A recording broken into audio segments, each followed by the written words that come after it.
To enter Antarctic waters is to enter another world. A place of myth and mystery.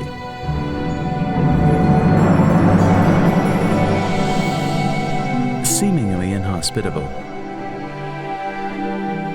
Still largely unexplored. Antarctica supports some of the most abundant wildlife in the world.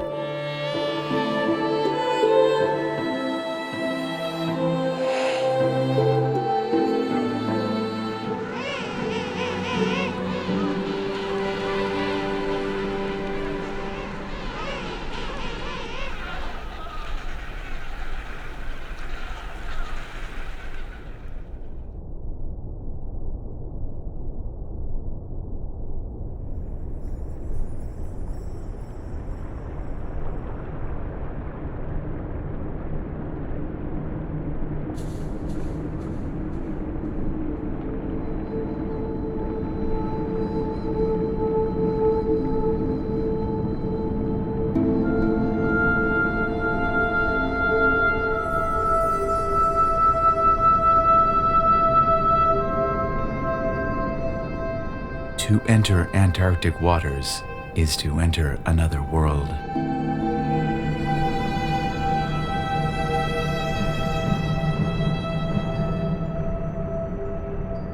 This is the last great wilderness on Earth. A place of myth and mystery, shaped by catastrophic winds and frozen seas, where icebergs roam like mystical beasts.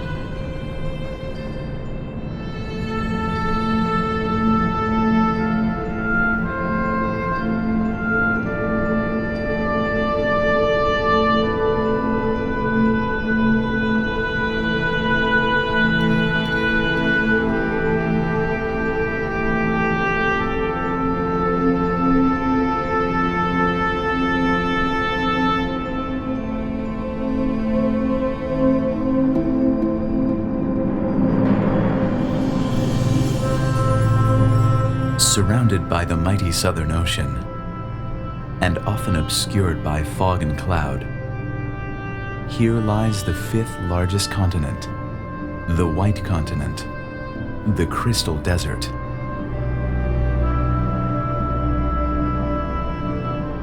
This is the driest, windiest, and coldest continent on Earth. The temperature here can fall to -60 degrees Fahrenheit. Mountains rise to over 16,400 feet. And in some places, the ice is over 2.5 miles thick.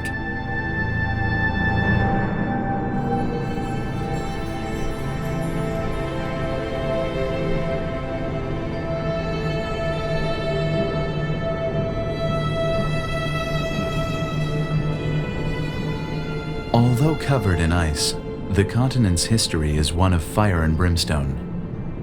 Volcanic forces having shaped the Earth here since Antarctica first broke away from Gondwanaland some 180 million years ago.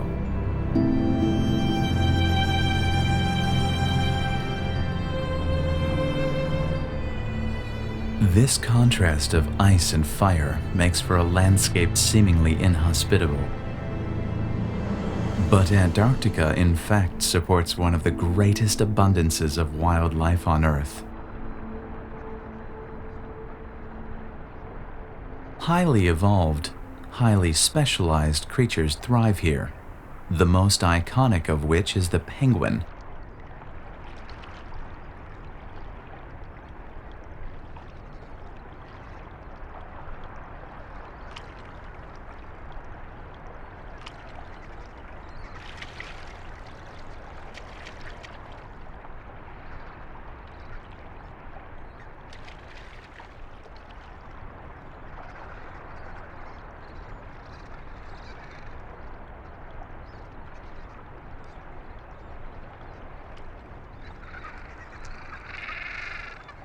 Of the 17 species of penguins found worldwide, only 4 species breed on the Antarctic continent proper, one of which is the gentoo.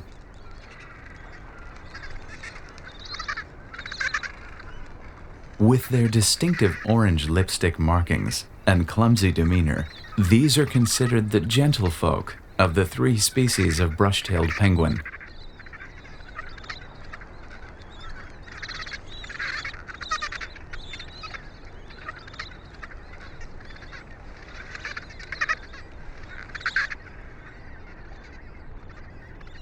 On the peninsula, gentoos breed during the Antarctic summer, following well-worn penguin highways to rookeries, some of which have been in use for thousands of years.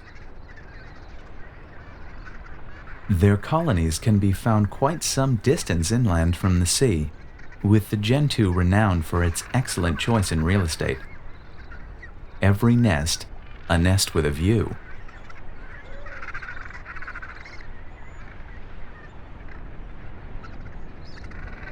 Although they live in a world of snow, gentoos need ice-free land on which to lay their eggs.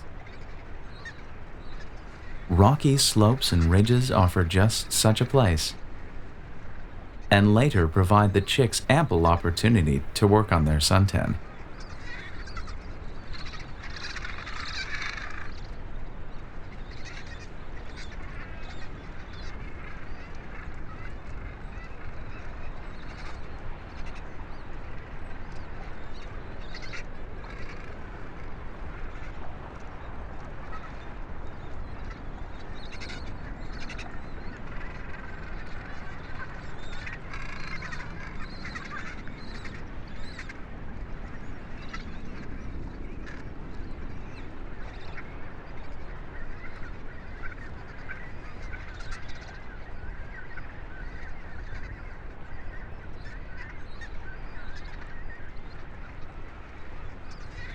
Gentoos typically lay 2 eggs in September or October, which hatch in just over a month.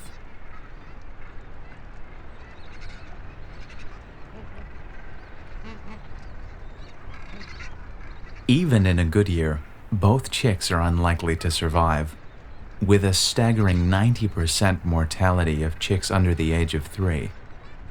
Why this is so remains a mystery, but it's certainly not due to a lack of parental dedication.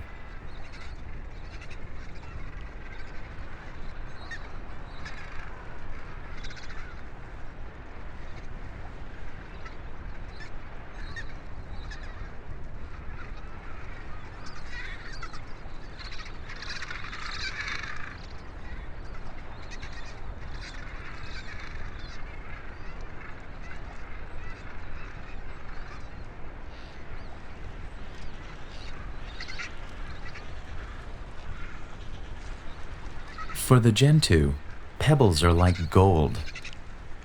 The more pebbles in the nest, the better the drainage, and the drier the eggs. While one incubates, the other renovates, any free time spent collecting more nesting material. Pebble pinching is a regular occurrence, with any abandoned nest fair picking.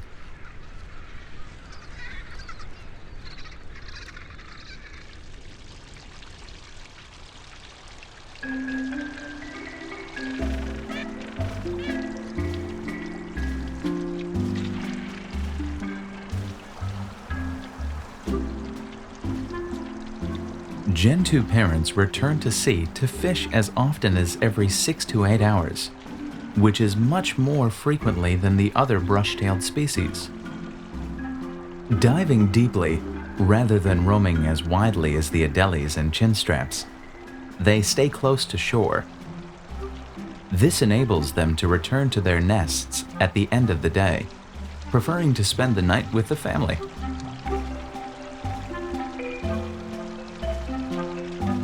In their tailored black and white plumage, reminiscent of little businessmen, they waddle back and forth from the sea in earnest ceremony.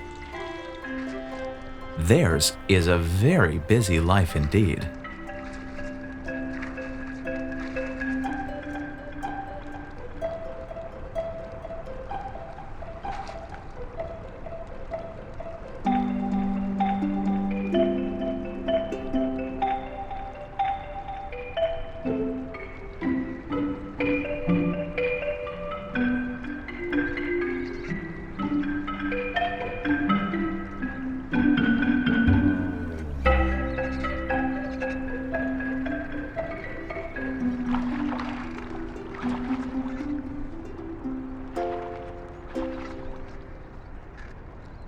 Polar penguins can remain in the water almost indefinitely without losing body heat.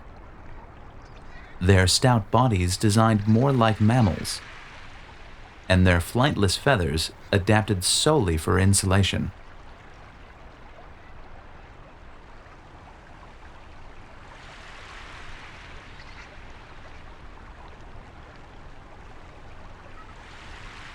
Penguins spend most of their lives in the water, and although they lost their ability to fly millions of years ago, they still spread their wings beneath the waves.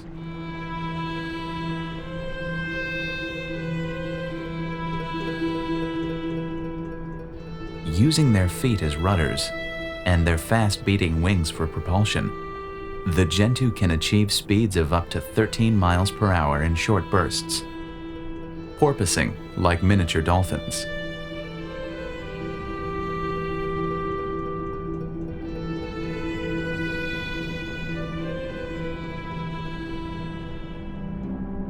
Like all busy beings, penguins seek time out for some well-deserved rest and relaxation, some chancing upon Antarctica's version of a health spa. In many Antarctic locations, volcanic hot springs still bubble just below the surface, resulting in eerie scenes of sulfuric steam and cliffs of abstract mineral design.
These strange moonscapes are the perfect haul-out sites for Weddell seals, one of 5 species of true seals to be found in the deep south.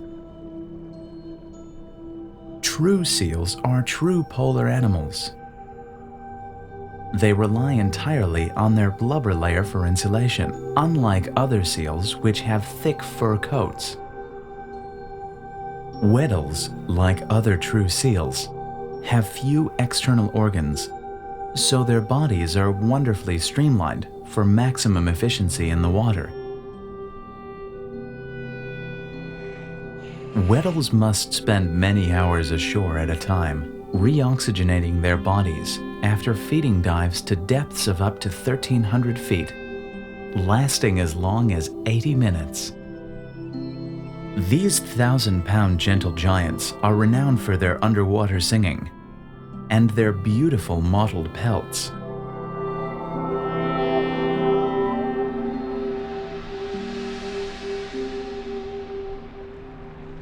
Closely related to the Weddell is the crab-eater seal, the most abundant of all Antarctic seals, with an estimated population of between 10 and 40 million. These are true Antarctic seals, spending all their lives in the fringes of the pack ice or roaming amongst the icebergs, avoiding land altogether, no matter what itch they have to scratch.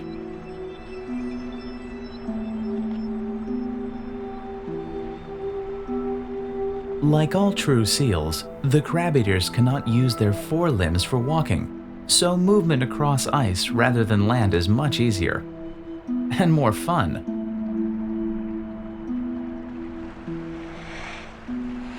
But they are most at home in the sea. Yet even here they need to be alert, with most bearing the scars of attack by killer whale and leopard seal. with females growing up to 10 feet long and weighing almost 900 pounds.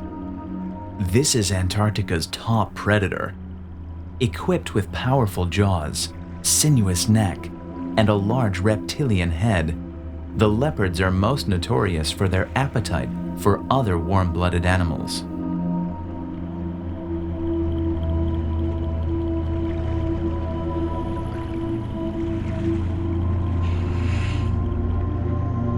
Although their diet consists mostly of krill, they regularly dine on other seals, such as crab-eater pups.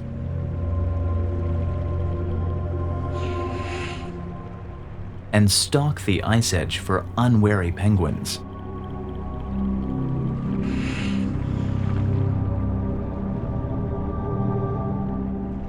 Just as dramatic as the animals themselves are the hunting grounds of the leopard seal.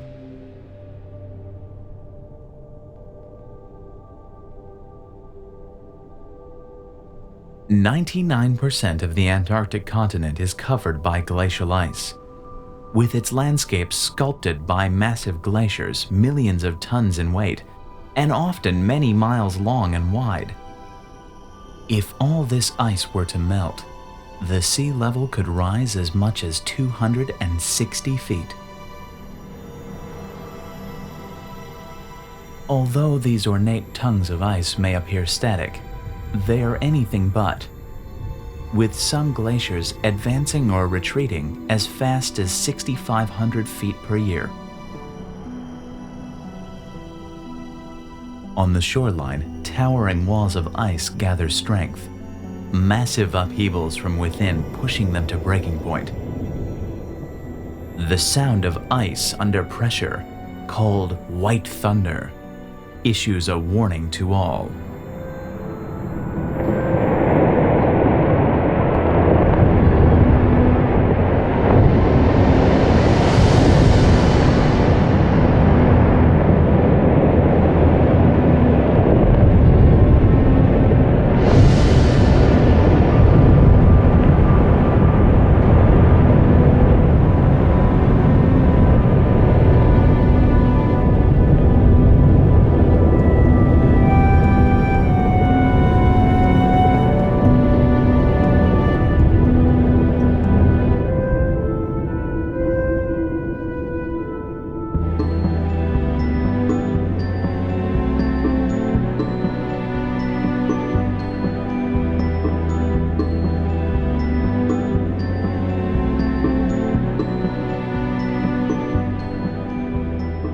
Set free, the ice scatters across the surface of the sea like broken jigsaw puzzle pieces. Some only the size of a thumbnail,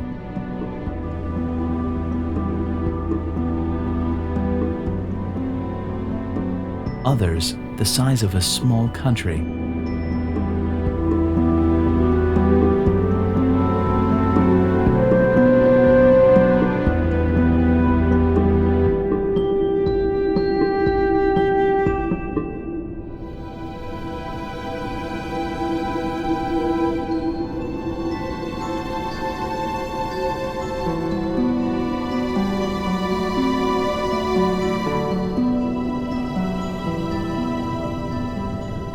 In total, they create a magical crystalline bed that is one of the defining images of Antarctica.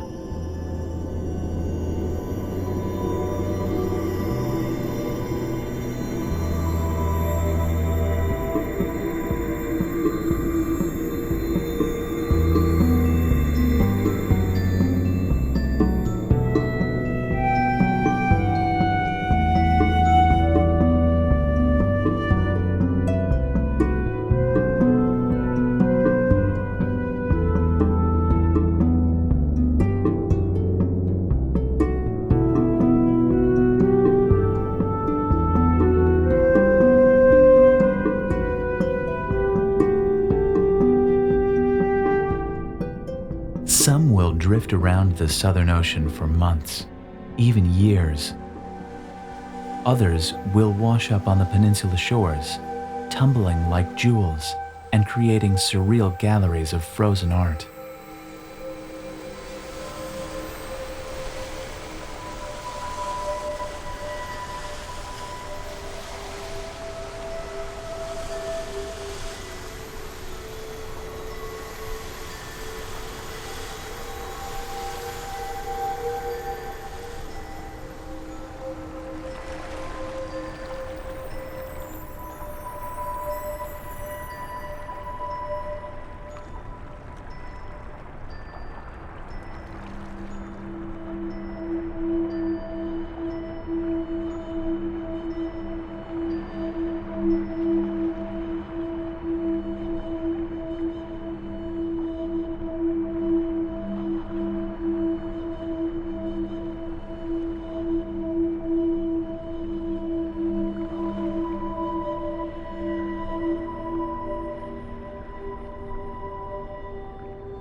Few could be more appreciative of these unique ice sculptures than the Adelie penguin.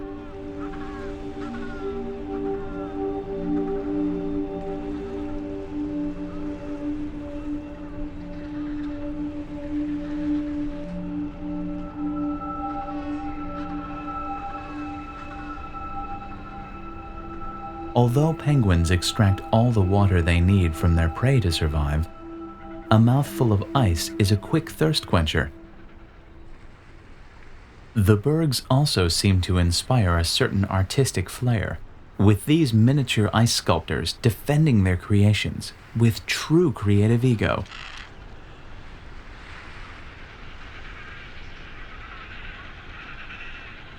Named after Adélie de Ville, the wife of French explorer Dumont d'Urville, the Adelie is the quintessential Antarctic penguin, rarely found north of 60 degrees south, and living exclusively on the continent or outlying islands. Like other brush-tailed species, the Adelies need nesting sites free of ice, which can mean long hikes up and down very steep terrain.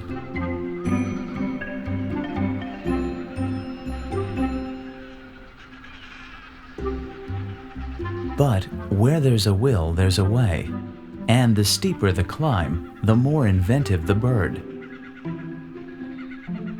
When short legs tire, there's always tobogganing.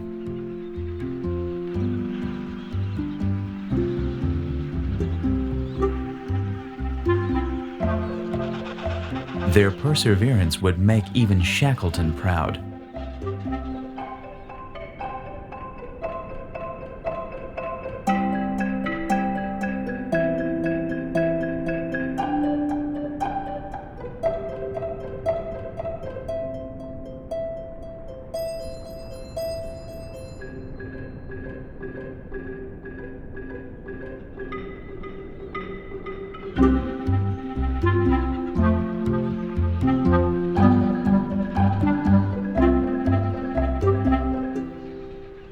The more the merrier is another catch cry of the Adelie. Their colonies are often very large, with 30,000 birds common, and sometimes even 1 million or more crowded into one rookery.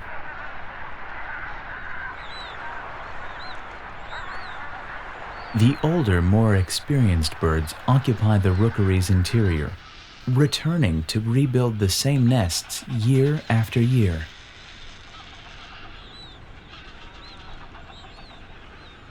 The Adelie typically incubates 2 eggs, laid 2 days apart. Although the older, more dominant one invariably gets more food, both chicks normally survive. By 3 to 4 weeks of age, the chicks are large enough to be left on their own. Warmed by thick brown jackets of down, they bide their time listening to the constant courtship serenading of the adults.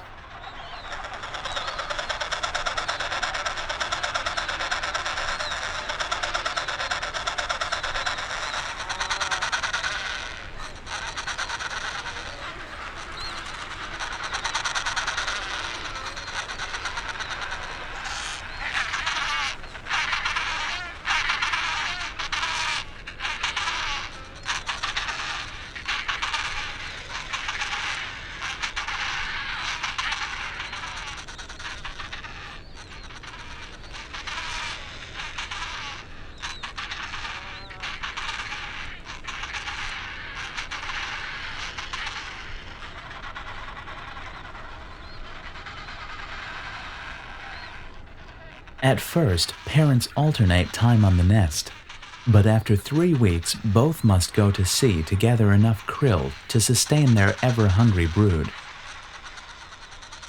When their parents are away, the chicks form tight creches to deter predators. This is Antarctica's equivalent of a child care center, complete with guardian adults making sure that wayward youngsters stay put.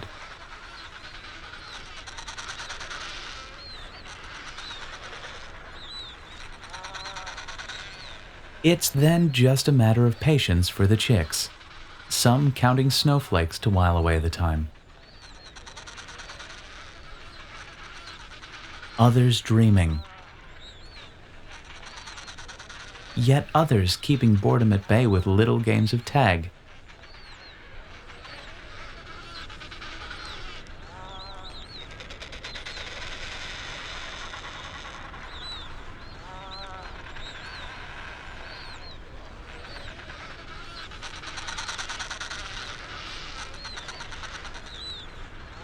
A freshly returned adult, full of food, is a welcome sight. Imposter chicks abound, and the only way for the parent to ensure that it's feeding the right chick is to keep moving. Typically, the imposter chick will tire of the chase first, and leave the deserving chick to feed in peace.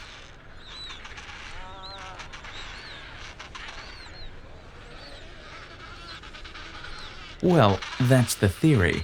But if the parent's still in doubt, it just keeps running.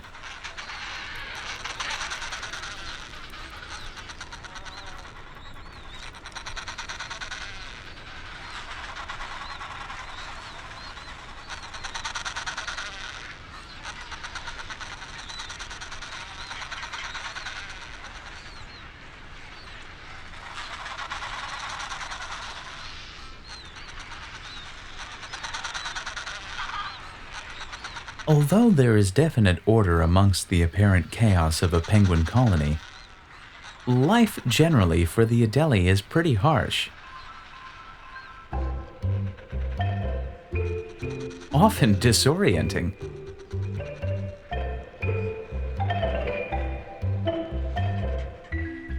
And must involve many leaps of faith.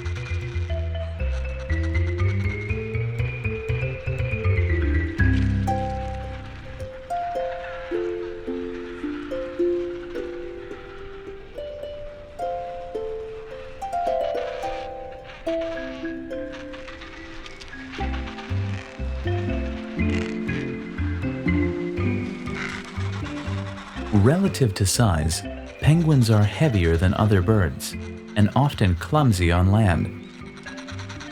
Their bones are dense, without air sacs, and their blubber-heavy bodies are cumbersome.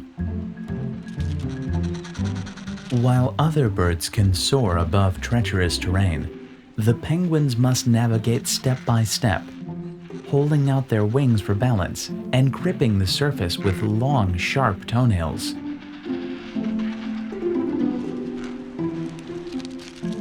After that, it's just a matter of luck, or lack of it.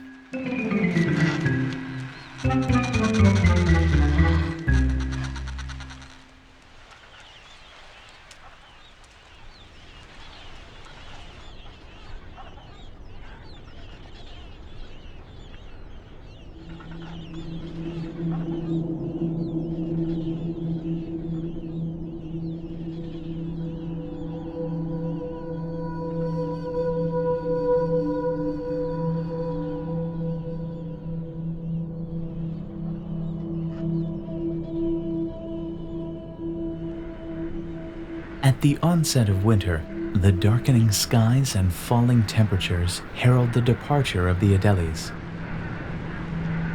Leaving the colonies first are the younger birds, spilling onto the beaches and gathering on the shoreline in huge numbers.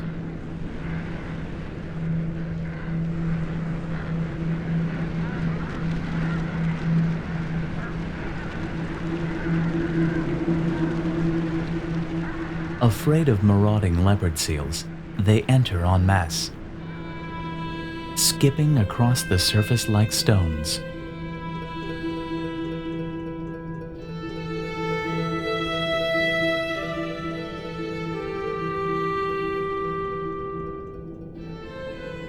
Their autumn months and early winter days are spent up to 400 miles north of the continent.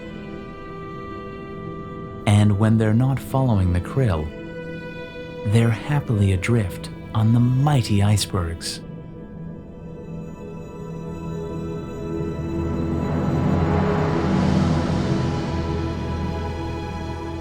The iceberg is the archetypal image of Antarctica, Their strange shapes have inspired imaginations and altered destinies ever since exploration to Antarctica began, leaving a sense of awe in all that behold them.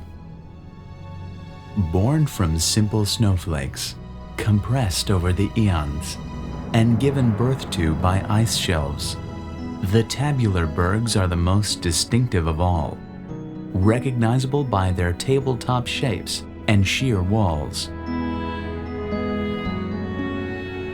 Other bergs form when glacial tongues calve, resulting in much more fanciful shapes.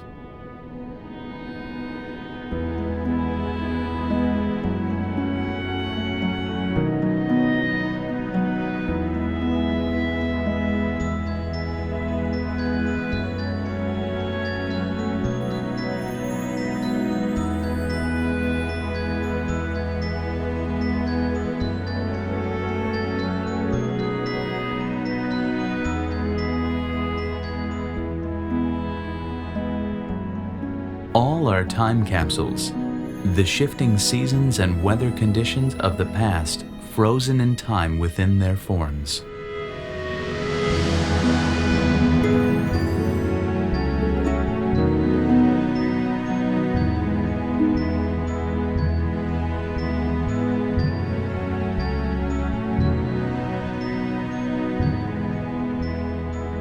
Some are thousands of years in the making.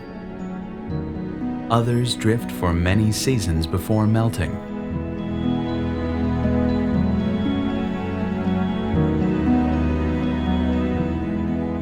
A few are so big they contain enough fresh water to supply a large city for years.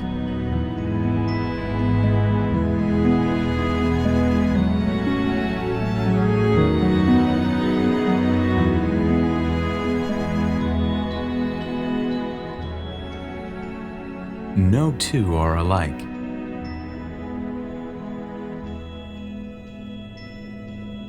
Nor will ever be repeated.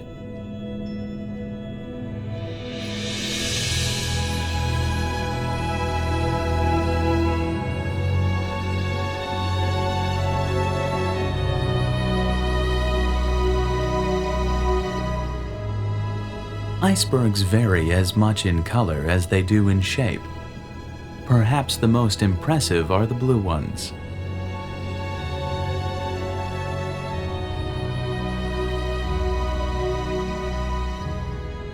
When ice has been placed under tremendous pressure, it contains less air with which to reflect the normal color range. The denser the ice, the more prominent the blue spectrum.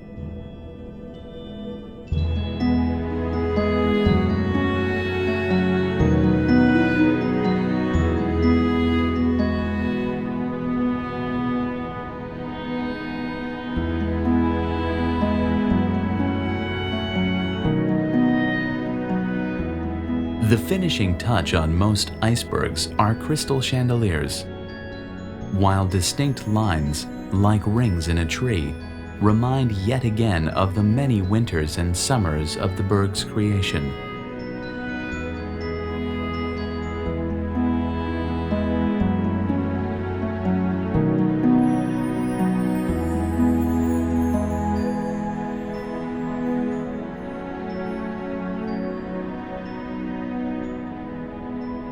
Indeed, the skin of any iceberg tells more than just one tale.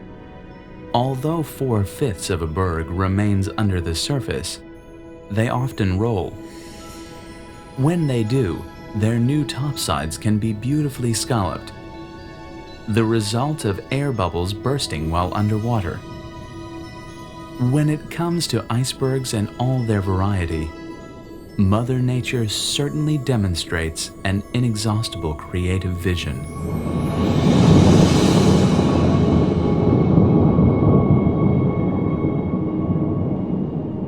The stage is set for the dance of the seabirds, with one of the most dramatic performers being the giant petrel. These are the most important scavengers in Antarctica, squabbling over carrion with wings outstretched to establish hierarchy. Every feast is a re-establishment of the pecking order. literally.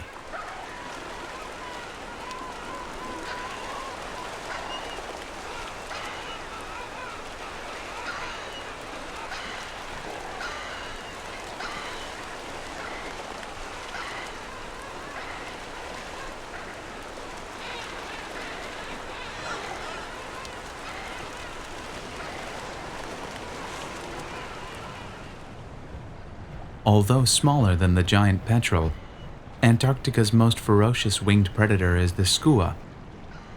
These elegant birds, nicknamed by one explorer as the Buccaneers of the South, not only scavenge but also actively hunt penguin eggs and even live chicks.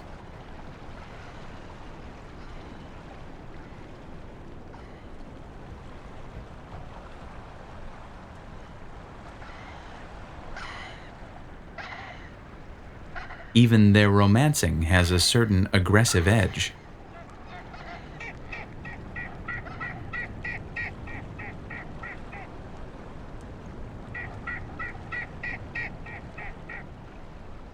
Up close, it's easy to tell that the skua is a predatory bird, with razor-sharp eyes and hooked bill testifying to its nature. A more innocent duet can be found with the blue-eyed shags. Their courtship an intricate affair, with much bobbing of heads.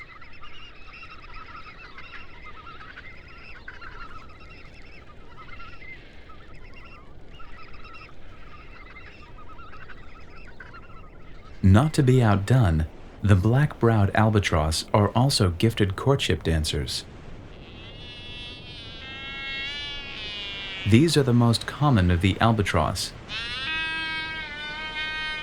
and breed every year, so there's plenty of opportunity to practice their steps.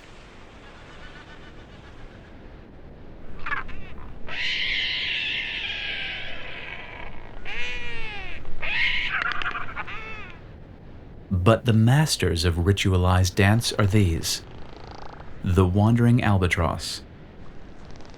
These majestic birds mate for life, and each season consolidate their bond with a complex display of body gesture and primal calls, often involving a number of courtesans as either participants or audience members.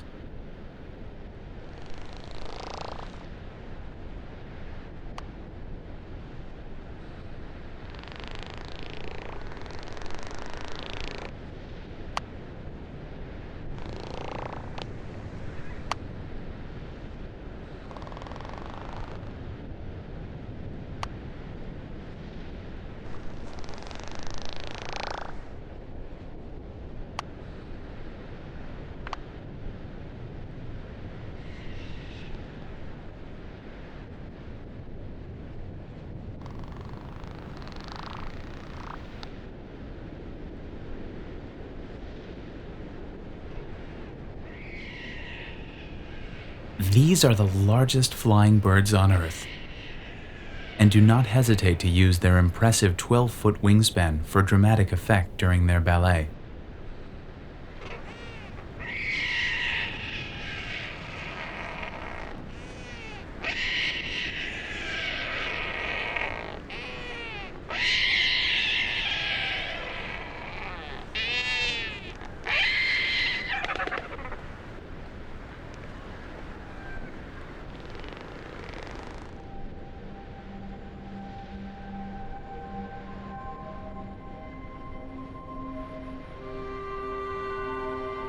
But where these birds are true poetry in motion is in the air.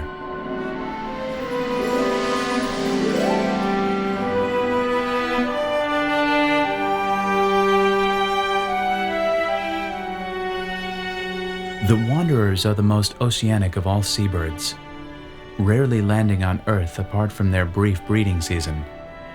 They can soar without flapping their wings for days at a time, and spend weeks, even months at sea, circumnavigating the Southern Ocean, traveling up to 9,300 miles on some of their fishing forays. Even during the breeding season, when they must return regularly to their nests, They have been known to travel as far as 5,000 miles in a week in search of food.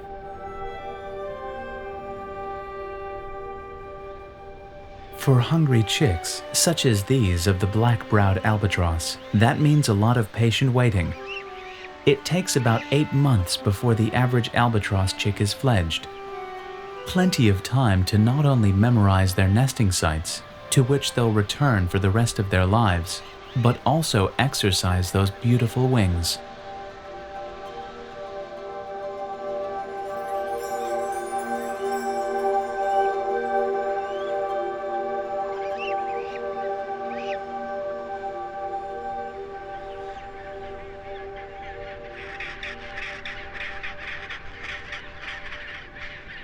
Covering vast distances of their own, relative to body size, is another brush-tailed penguin species, whose colonies are sometimes a mile or more from the sea.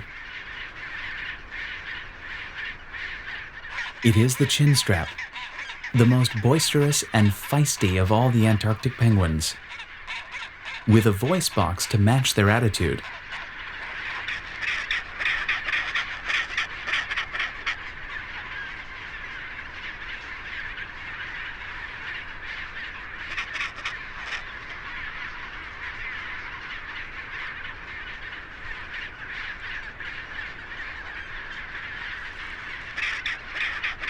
These calls reunite long-term partners who mate in early summer, with the chinstrap population consisting of over 7 million pairs. Like their cousins, the gentoo and adelie, they attempt to raise 2 chicks every season, with their chicks displaying the chinstrap's zest for life from a very early age.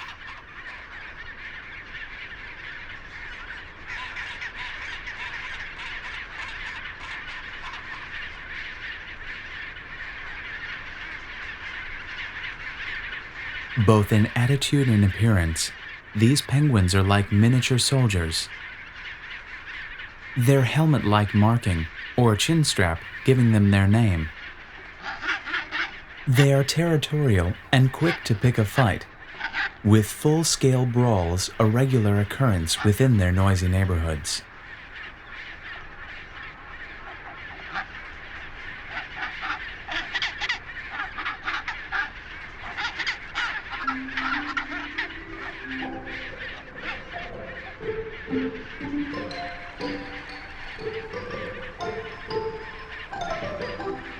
Reproachful beaks and stony terrain make the comings and goings of the chinstrap pretty challenging. But away from the competitive arena of the colony, they fall into line and become very focused, slowly joining forces in a march to the sea.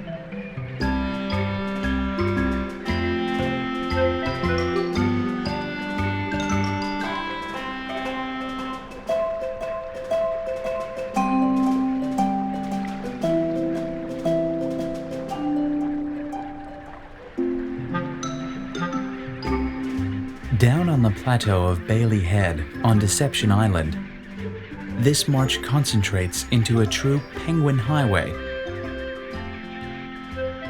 where the only sound is the constant rhythm of soles on volcanic sand.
Once on the shoreline, their nest-soiled bodies faced the onslaught of the surf.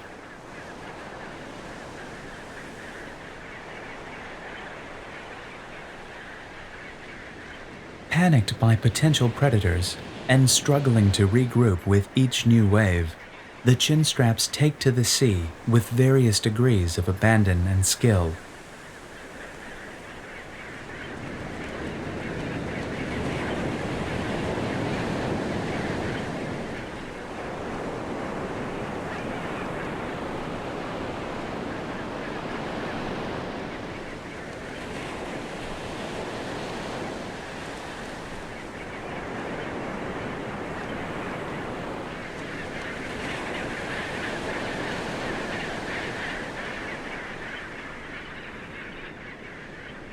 As one bird enters, another exits. A penguin-styled changing of the guard.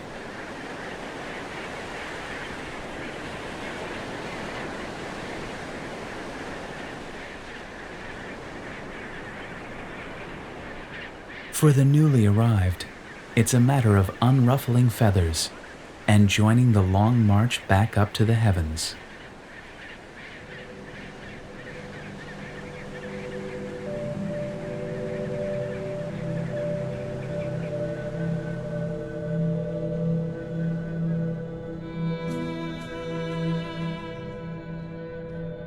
At the height of summer, the South Pole is bathed in perpetual daylight.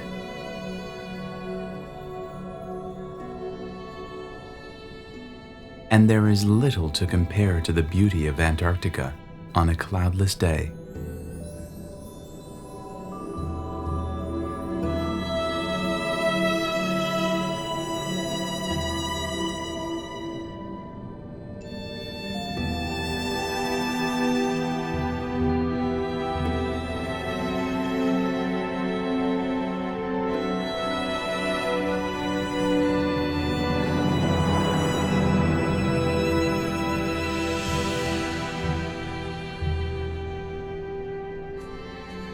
As explorer Roald Amundsen wrote in 1911, glittering white, shining blue, raven black. In the light of the sun, the land looks like a fairy tale. Pinnacle after pinnacle, peak after peak, crevassed. Wild as any land on our globe, it lies unseen and untrodden.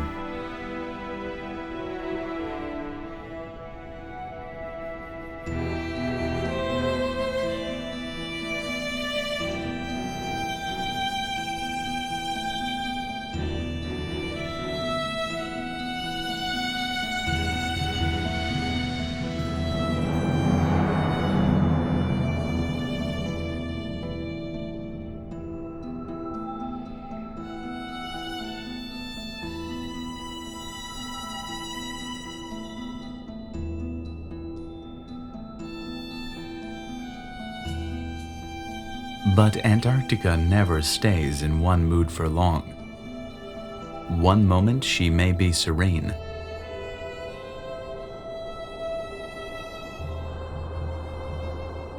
The next moment, unleashing her notorious katabatic winds.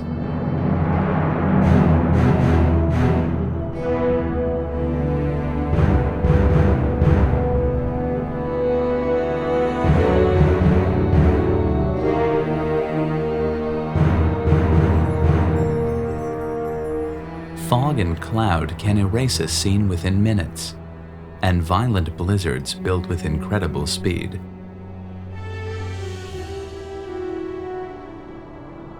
Down on the coast, winds up to 190 miles per hour have been recorded.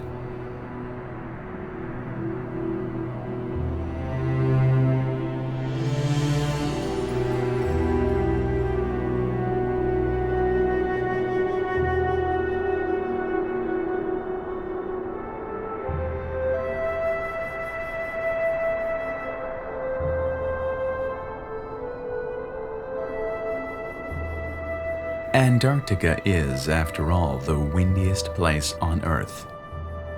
Wind shapes everything here, the ice, rocks, snow, even the lives of the animals themselves. In fact, Antarctica's weather patterns are the driving force behind the entire Earth's weather patterns.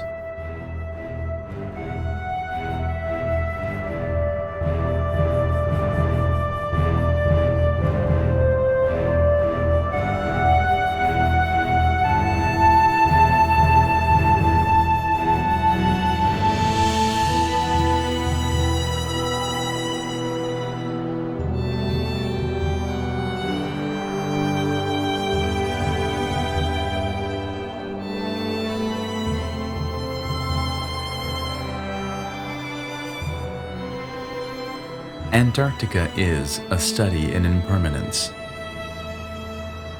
Even the mountains themselves are on the move.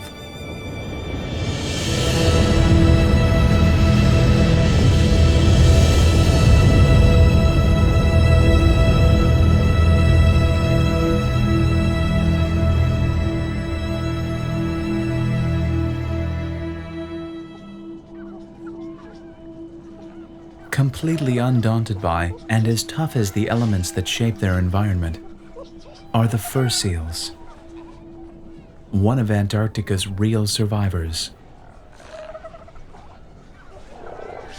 One of the great wonders of the fur seal is indeed its fur. While a human head boasts around 100,000 hairs per square inch of skin, the fur seal has 300,000. It's an astonishing attribute, certainly worth closer inspection.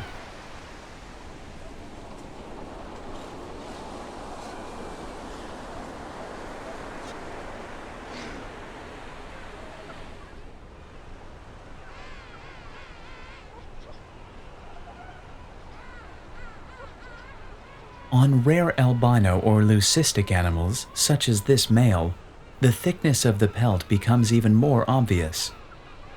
A majestic mane to rival any lion.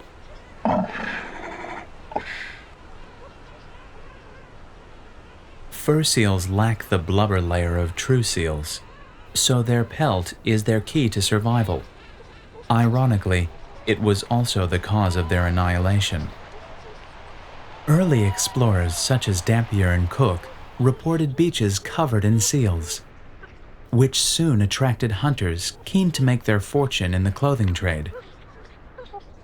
In the late 1700s, sealers arrived in droves, and within only a few decades, the fur seals were slaughtered to the brink of extinction.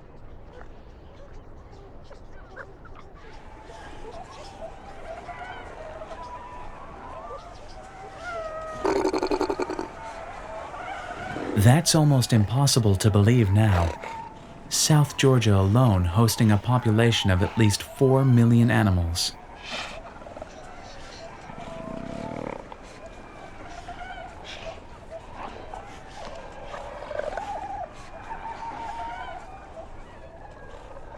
Despite their dark history, they have somehow retained a great sense of playfulness and a grudging acceptance of man.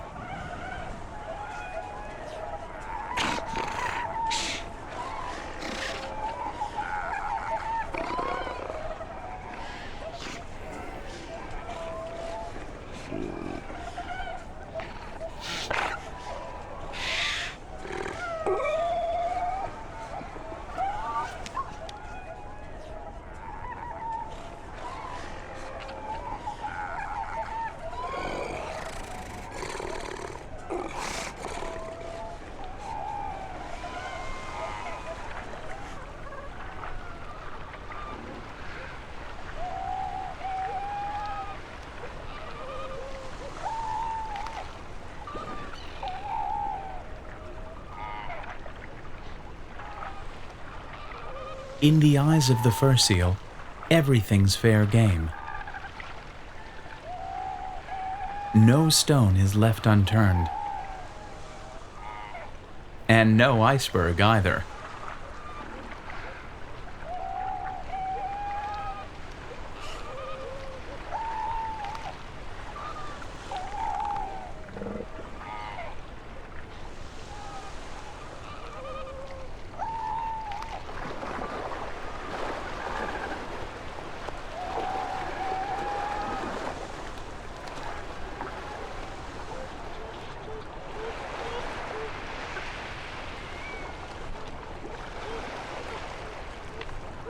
Sparring matches are a favorite pastime of the teenage seals.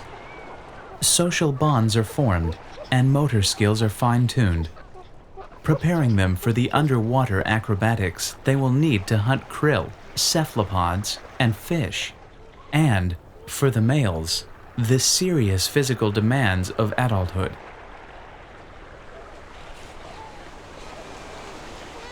December marks the start of the fur seal breeding season, and for the next few months, the beaches are a hive of activity.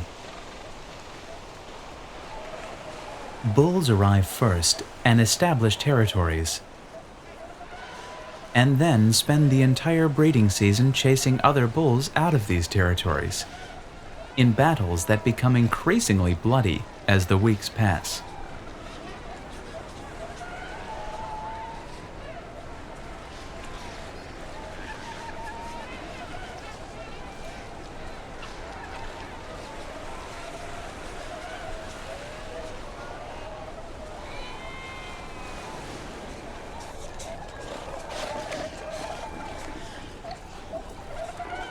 When the females arrive, they are herded by sheer brute force into a bull's territory or harem, the testosterone-pumped males sometimes injuring and even killing the females in the process.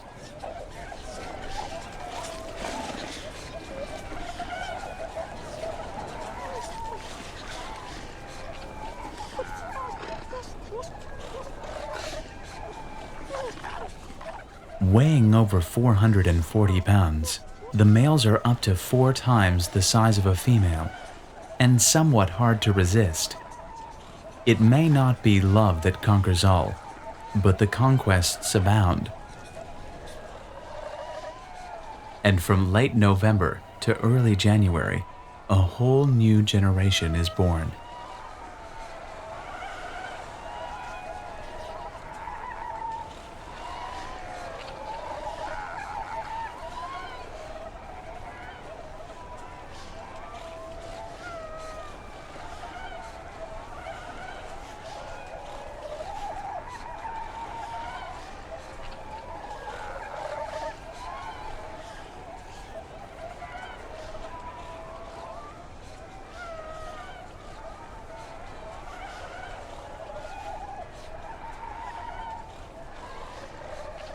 Immediately after birth, the mother and pup bond through nuzzling and vocalizing, and for the first few days are inseparable.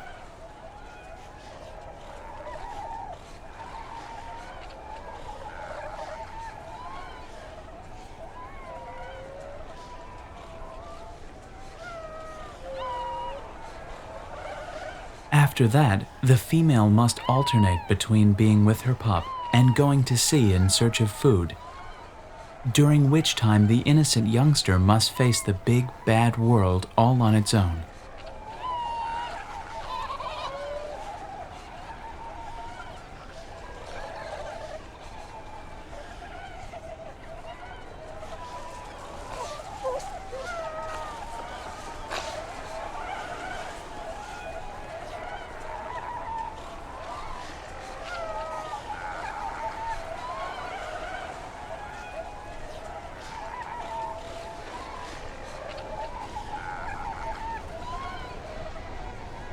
When the females depart, the pups initially stay close to the spot where they were last suckled.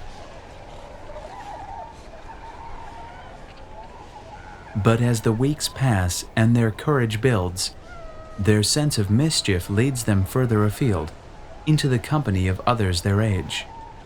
Like all toddlers, pups are extremely curious and have a ton of energy to burn. By January, they're in the shallows and splashing around, and by March, they will be masterful swimmers. But for now, it's just a blur of teeny-weeny gnashing teeth and uncoordinated fins.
During the 4 months it takes for the pups to be weaned, the beaches are transformed into chaotic nursery grounds.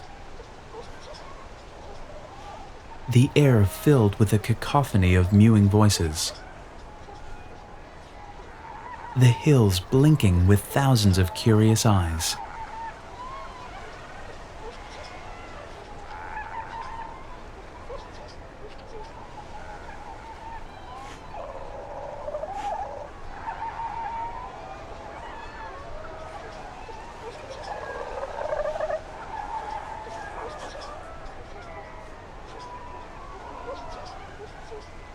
By March, their warring fathers have laid down their arms, and their mothers have abandoned the beaches.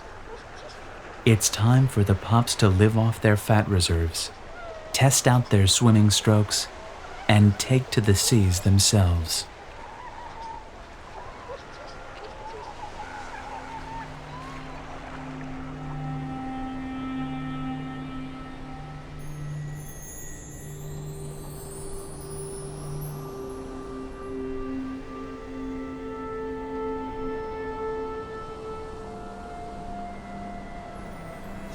For attention to detail, Mother Nature is unsurpassed in her design of the king penguin.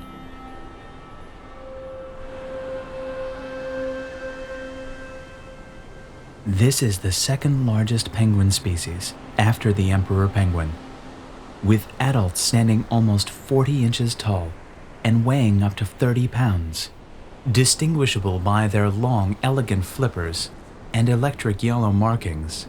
It's not hard to see why they were named the kings, as they are the true monarchs of the penguin species.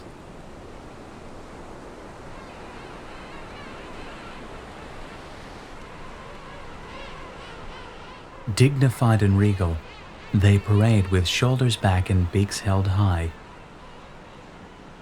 The sight of their vast kingdoms, enough to take your breath away.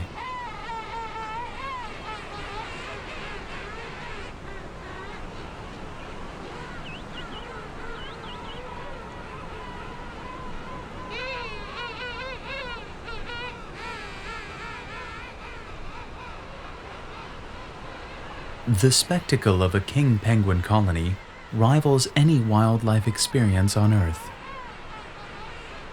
Here, in St. Andrews Bay, can be found the biggest colony on South Georgia Island. Over 750,000 pairs occupy one valley, their bodies creating a thick tapestry of black, white, and yellow that stretches from sea to sky.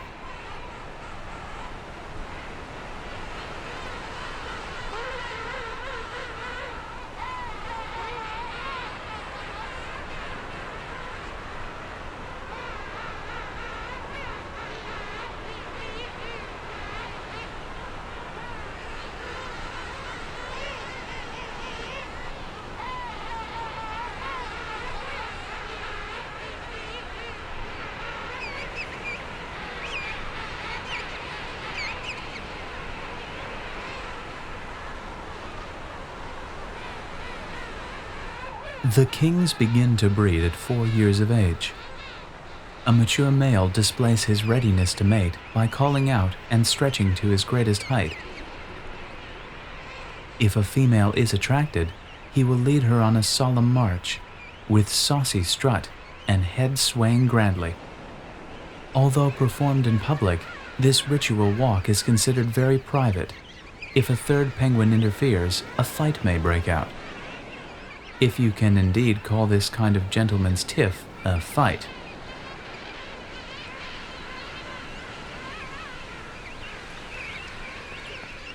Chicks too have a sense of personal space, but not when it comes to begging for food. They are dependent on their parents for much longer than other penguin species, taking a full year to fledge and not acquiring their adult plumage until their second birthday. So, until then, they follow their parents around like a relentless brown shadow. Incredibly, parents and chicks can locate one another in the crowd through voice recognition. And although they do not build nests, most adults return to exactly the same spot in the colony every time they breed.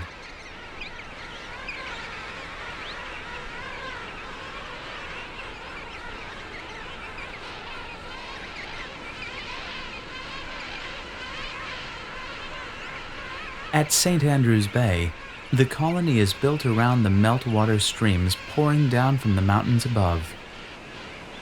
These currents provide a shortcut for birds returning to sea, although it's often a bumpy ride.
Once on the beach, they are faced by a huge washing machine of surf, which suits the kings perfectly.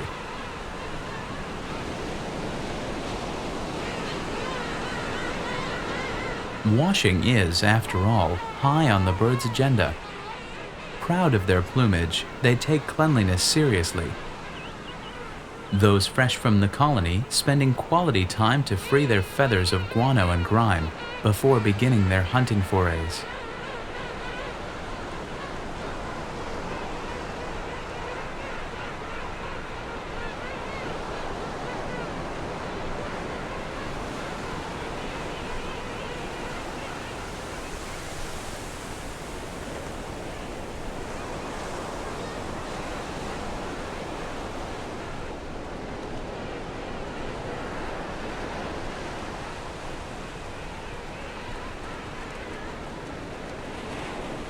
The result?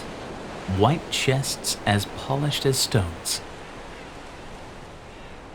which these regal birds are happy to model.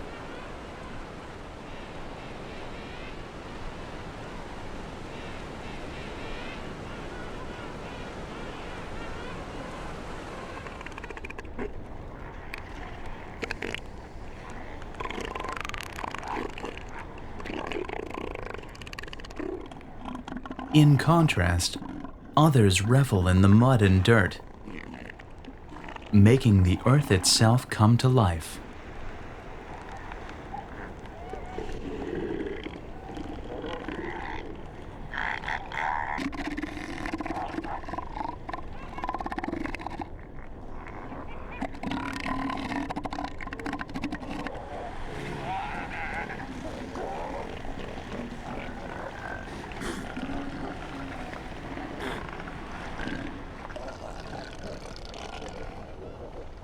These are the elephant seals, the largest of the seal species, who like nothing more than throwing their weight around.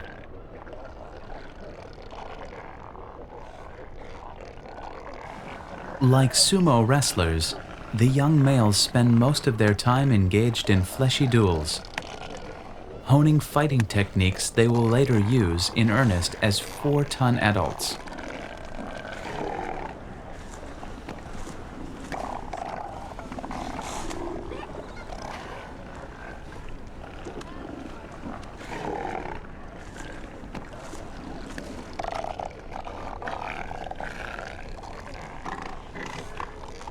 Elephant seals reach sexual maturity at 8 years of age, by which time the males possess the large trunk-like nose that gives them their name.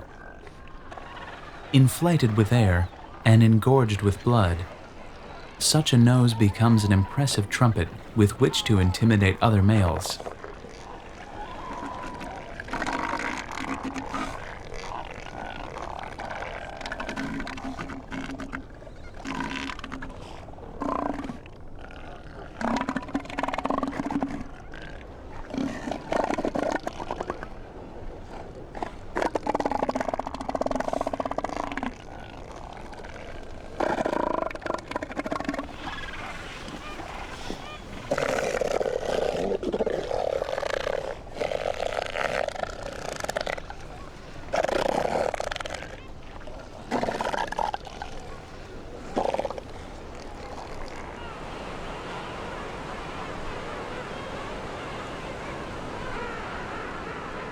By this age, the males are obsessed with protecting territories and breeding rights, and the fights are no longer for fun.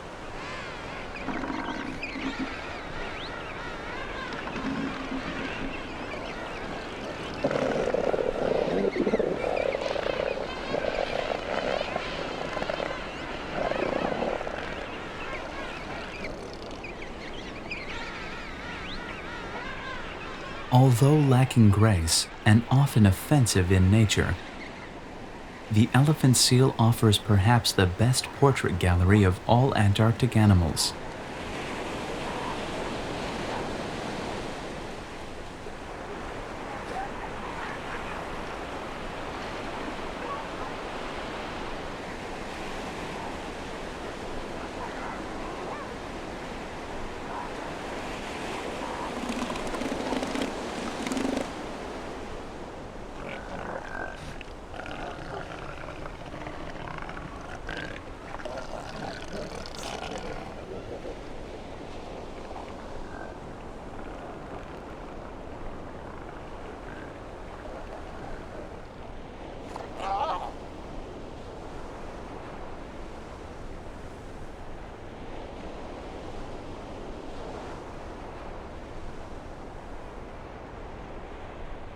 When viewed on shore, it's hard to believe that these massive blobs of blubber are in fact the world's deepest diving seals.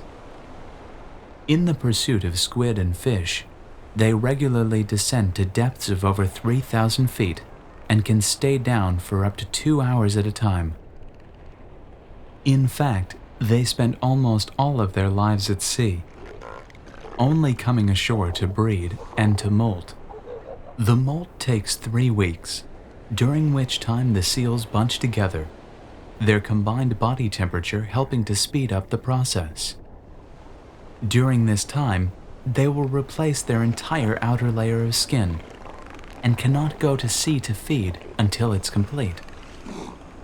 So they are itchy.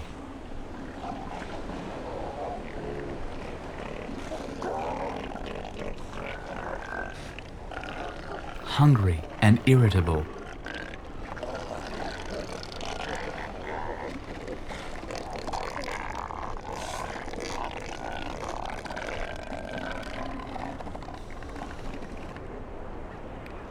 And even less becoming than usual.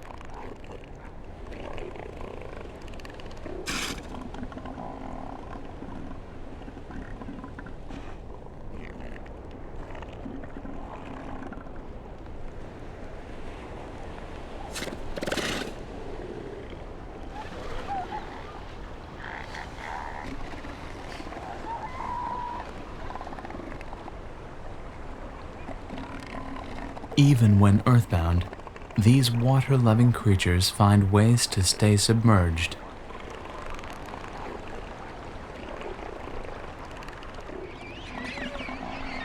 Mud baths provide the perfect place to keep their blood pressure down and cover them with a rudimentary sunscreen lotion.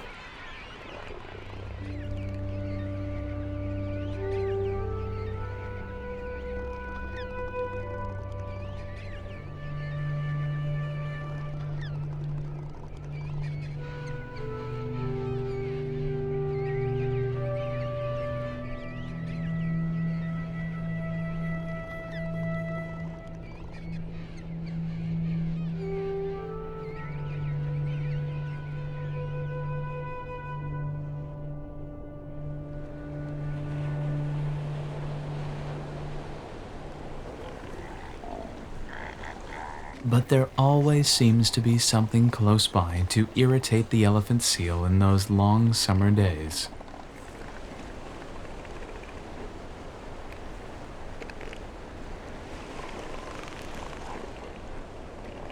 Even a sunset snooze on the shoreline is no guarantee of peace.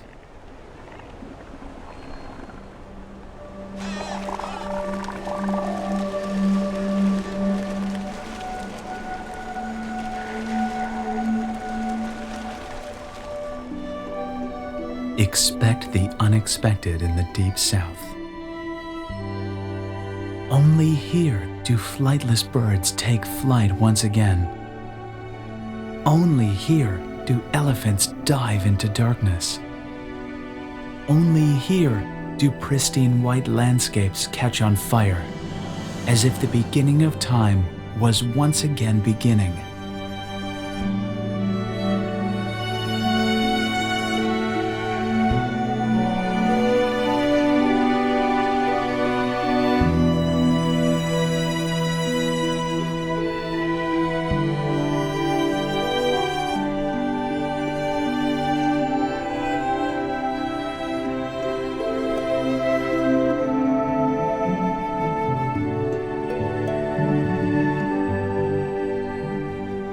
No journey to the White Continent would be complete without a sunset transit through the Lemire Channel. Only 7 miles long and averaging less than 1¼ miles wide, this channel offers a breathtaking final image of Antarctica. A kaleidoscope of towering cliffs, liquid reflections, and icy vistas frozen in time.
Such is the spirit of Antarctica.